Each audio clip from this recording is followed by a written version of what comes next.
Hi అండి, welcome to my channel delicious for you. ఈరోజు ఇక్కడ నేను 2 వంటలు చూపిస్తున్నాను. కాంబినేషన్ తోటి రసం, అలాగే తక్కువ ఆయిల్ తోటి పొటాటో కర్రీ, పొటాటో ఫ్రైస్ ఎలా చేసుకోవాలో చూద్దాము. దానికి ముందు ఇక్కడ మన ఇంట్లో వచ్చినటువంటి టొమాటో చెట్టు ఇది. ఒకే ఒక చెట్టు ఇది. ఇదంతా కూడాను మూడు కొమ్మలుగా వచ్చింది. ఒక్కొక్క కొమ్మకి బాగా కాయలు అయితే ఉన్నాయి. వీటిల్లో కొన్ని మాత్రమే పండున్నాయి. మనం ఇలా ఒక చెట్టు వేసుకున్నట్లయితే మనకు ఒక నెల రోజుల వరకు బాగా వచ్చినట్లయితే నెల రోజుల వరకు కాయలు కాస్తూ ఉంటుంది. మనకి చెట్లో కాసే కాయలు ఎప్పుడు కూడాను 1-2 పండుతూనే ఉంటాయి, అన్నీ ఒకసారిగా పండుకోకుండా. అలా మనం డైలీ యూస్కి మనకు ఎన్ని కావాలో అన్ని పండుతూనే ఉంటాయి. ఇలా కుండీలో వేసినటువంటి చెట్టు అనేది ఎవరైనా కూడా వేసుకోవచ్చు. ఈ చెట్టుకి నేను జస్ట్ కూరగాయలు తరిగినటువంటి కూరగాయల స్కిన్ ఏది ఉంటుందో అది మాత్రమే వేస్తాను, ఇంకేం వేయను. ఈ మట్టిలో అలాగే కొబ్బరి పీచు వేస్తాను. దాంతో మొక్కలు అయితే బాగా వస్తాయి. ఇప్పుడు 3 పండుకాయలు కోసుకున్నాను ఇక్కడ. ఇప్పుడు పొటాటో ఫ్రై చేసుకోవడానికి మనం ముందుగా పొటాటోస్ని ఒక డయాస్ షేప్లో కట్ చేసి పెట్టుకోవాలి. ఇప్పుడు కొంచెం 1 లీటర్ వాటర్ మరిగించి అందులో 1 స్పూను ఉప్పు వేసుకొని కట్ చేసి పెట్టుకున్నటువంటి పొటాటోని వాటర్లో వేసి పెట్టుకున్నట్లయితే కలర్ మారకుండా ఉంటాయి. ఈ ఆలుగడ్డని ఈ వాటర్లో వేసి 2 నిమిషాలు మాత్రమే ఉడకనివ్వాలి స్టవ్ మీద. 2 నిమిషాల కంటే ఎక్కువగా ఉడికిపోయినట్లయితే మనకు ఈ పొటాటో ఫ్రై అనేది క్రిస్పీగా రాదు. కాబట్టి ఉడికినట్లే ఉండాలి, కానీ ముక్క అనేది గట్టిగా ఉండాలి. అలా ఉండేలాగా చూసుకొని 2 నిమిషాలు మాత్రమే ఉడికించుకొని తర్వాత దీనిని వెంటనే స్ట్రైన్ చేసుకోవాలి, వడగట్టేసుకోవాలి. వడగట్టుకున్న తర్వాత వీటిల్ని కాసేపు ఆరబెట్టేసుకుంటాము. ఆరబెట్టుకున్న తర్వాత ఫ్రై చేసుకున్నట్లయితే మనకు క్రిస్పీగా వస్తాయి. ఇప్పుడు దీన్ని ఆరబెట్టేసుకుందాం, పక్కన పెట్టేసుకొని ఇప్పుడు రసం పెట్టుకోవడానికి మనం రెడీ చేసుకుందాము. ఆల్రెడీ 3 టమాటాలను తీసుకొచ్చాను కదా, అవి కట్ చేసుకోవాలి. ఇప్పుడు రసం పొడి కోసం ఒక బాణలు పెట్టుకొని 2 స్పూన్ల ధనియాలు వేసి లైట్గా ఫ్రై చేసుకోవాలి. ఈ ఫ్రై చేసినప్పుడు మంచి స్మెల్ వస్తుంది రసానికి. అలాగే 1 టేబుల్ స్పూన్ మిరియాలు, 1/2 టేబుల్ స్పూన్ జీలకర్ర, ఒకే ఒక ఎండుమిర్చి వేస్తే సరిపోతుంది. మిరియాలు బాగా ఘాటుగా ఉంటాయి కాబట్టి మిర్చి వేయడం వల్ల మంచి టేస్ట్ వస్తుంది. ఇవి కొంచెం ఫ్రై చేసుకోవాలి. మనకు ఆటోమేటిక్ స్మెల్ వచ్చే వరకు ఫ్రై చేసుకుంటే సరిపోతుంది. ఆ స్మెల్ రాగానే పక్కన ఒక ప్లేట్లో వేసేసుకొని చల్లారబెట్టుకోవాలి. ఇప్పుడు తీసుకొచ్చినటువంటి టమాటోలని చిన్న చిన్న ముక్కలుగా కట్ చేసుకోవాలి. మనం ఇప్పటికిప్పుడే చెట్లో కోసాం కాబట్టి వీటిలో వాటర్ అనేది చాలా ఎక్కువ ఉంటుంది. చెట్లో నుంచి కోసుకొచ్చిన వెంటనే మనం వండేటప్పుడు వాటర్ బాగా ఎక్కువగా రిలీజ్ అవుతూ ఉంటుంది. ఇప్పుడు తొడిమి దగ్గర ఉండేటటువంటి హార్డ్ పార్ట్ని తీసేసి మనం సన్నగా కట్ చేసుకోవాలి. మన చెట్లోవి కాబట్టి చాలా టేస్టీగా ఉంటాయి బయట కొనే వాటికంటేను. ఇవి చిన్న చిన్న ముక్కలుగా తీసుకోవాలి, ఎందుకంటే ఇది టమాటో రసం కాబట్టి మనకు టమాటో స్మెల్ అనేది బాగా రావాలి, అలాగే టమాటో టేస్ట్ కూడా బాగా రావాలి.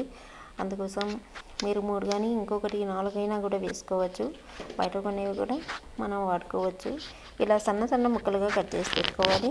ఇప్పుడు మనం వేయించి పెట్టుకున్నటువంటి రసం పొడిలో ఒక 4-5 వెల్లుల్లి రెబ్బలు, కొంచెం కరివేపాకు వేసుకొని పొడి చేసుకోవాలి. నేనైతే రోట్లో వేసి దంచుకున్నాను. ఇప్పుడు ఒక గిన్నె పెట్టుకొని రసం పెట్టుకోవడానికి 2 టేబుల్ స్పూన్ల ఆయిల్ వేసుకోండి. అందులో మనం కట్ చేసి పెట్టుకున్నటువంటి టొమాటోని 1 టీ స్పూన్ సాల్ట్ వేసుకోండి. ఇవి 2 బాగా కలుపుతున్నప్పుడు మనకు సాల్ట్ తగిలినప్పుడు ఆనియన్కి కానీ టమాటోస్కి కానీ ఏ కూరగాయలకైనా కానీ వాటిలో ఉండే వాటర్ అనేది రిలీజ్ అయిపోతూ ఉంటుంది. ఇక్కడ చూసినట్లయితే మనకు చాలా ఎక్కువ వాటర్ వస్తుంది, ఎందుకంటే ఫ్రెష్ టమాటాలు కాబట్టి. ఇప్పుడు మూత పెట్టి ఒక 5 నిమిషాలు ఉడికించుకోవాలి. చిన్న మంట మీద మాత్రమే పెట్టుకోండి. ఈ టమాటాల్లో ఉండే వాటరు డ్రై అయిపోకుండా చూసుకోండి. మనకు ఉడికినప్పుడు ఇంకా ఎక్కువ వాటర్ అనేది కనిపిస్తుంది. ఇందులో నేను ఎటువంటి వాటర్ వేయలేదు. ఇది టమాటోలో వచ్చినటువంటి వాటరేను. దీనిని మనం మ్యాష్ చేసుకోవాలి. మీ ఇంట్లో పొటాటో కటర్ కానీ పప్పు గుత్తి కానీ ఏదైనా ఉన్నట్లయితే బాగా మ్యాష్ చేసేసుకోండి. టమాటో అనేది కనిపించకుండా మ్యాష్ చేసుకోవాలి. ఇప్పుడు పప్పు ఉడికించుకొని అందులో ఒక గ్లాసు వాటర్ పోసి కలిపెట్టి పక్కన పెట్టినట్లయితే 10 నిమిషాల్లో నీళ్ళు అనేవి తేలిపోతాయి.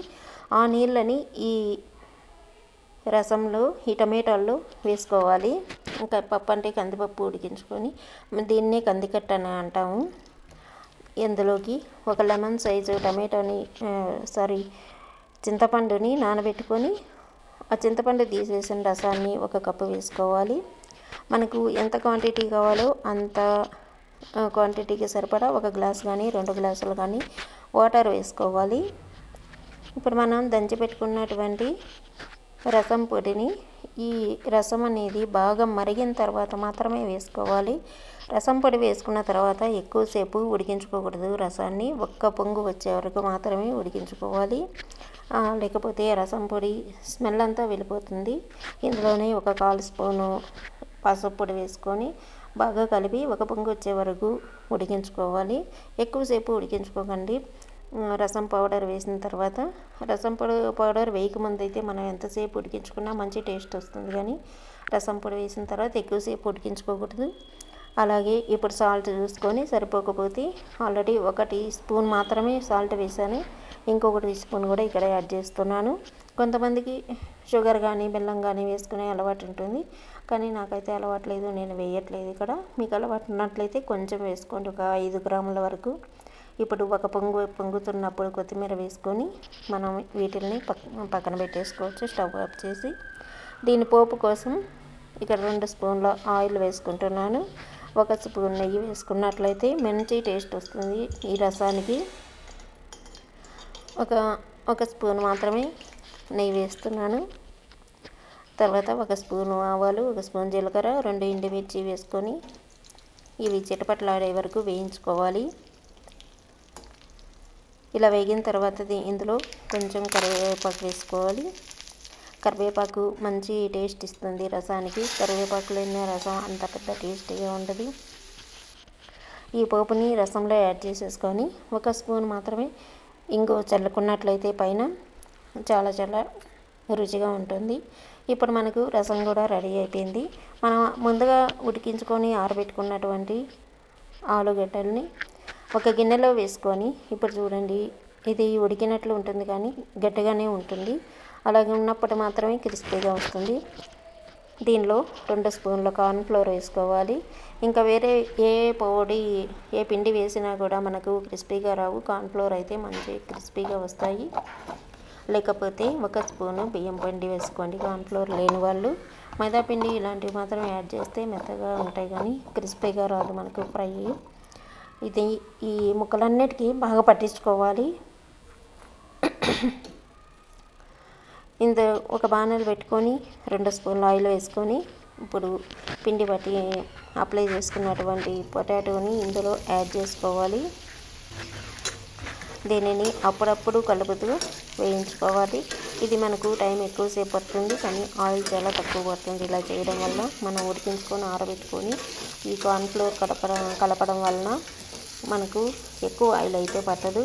నార్మల్గా కట్ చేసి డైరెక్ట్గా ఆయిల్లో వేసినట్లయితే మనకు ఎక్కువ ఆయిల్ పడుతుంది, అది క్రిస్పీగా తయారవడానికి. కాబట్టి ఇలా చేసినట్లయితే మీకు 2 స్పూన్ల ఆయిల్ తోటి మంచి క్రిస్పీగా వస్తాయి. అప్పుడప్పుడు మాత్రమే కలిపెడుతూ ఉండాలి, లేకపోతే ముక్కలన్నీ విరిగిపోతూ ముద్దగా అయిపోతుంది.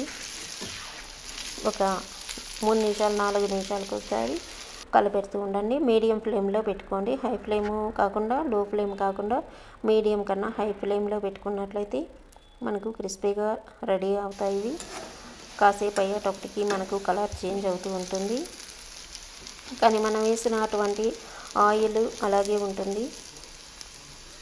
ఇలా చేసినందువల్ల ఆయిల్ ఎక్కువ పీల్చుకోదు ఇది. ఇప్పుడు మనం చూసినట్లయితే క్రిస్పీగా మనకు సౌండ్లోనే అర్థమవుతుంది ఫ్రై అయిపోయినట్లు. ఇప్పుడు ఇందులో మనం ఎక్కువగా మసాలాలు కూడా ఏమీ కలుపుకొని అవసరం లేదు. పొటాటో ఫ్రైకి ఆల్రెడీ సాల్ట్ వాటర్లో వేసాను కాబట్టి 2 పించెలు మాత్రమే సాల్ట్ వేసుకుంటున్నాను. అలాగే 1/2 స్పూను చిల్లీ పౌడర్ అంటే కారం వేసుకొని బాగా కలిపేసుకొని, ఇక్కడ నేను కొంచెం కొత్తిమీర వేస్తున్నాను వీడియో కోసం.